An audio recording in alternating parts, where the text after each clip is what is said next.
সিঁড়ি দিয়ে আমরা 2 তলায় যাচ্ছি।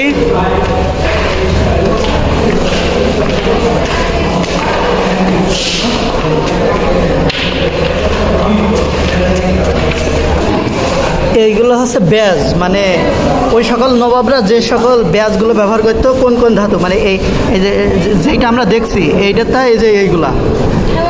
আর এই যে এগুলো মুদ্রা, মানে কি কেমন মুদ্রা রৌপ্য ব্যবহার করতো, এই যে সেই মুদ্রা, ঠিক আছে।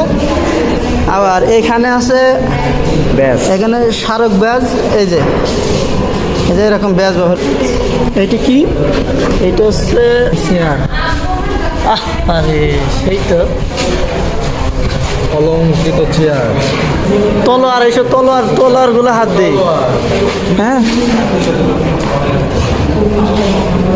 তরবারি সমূহ, তরবারি।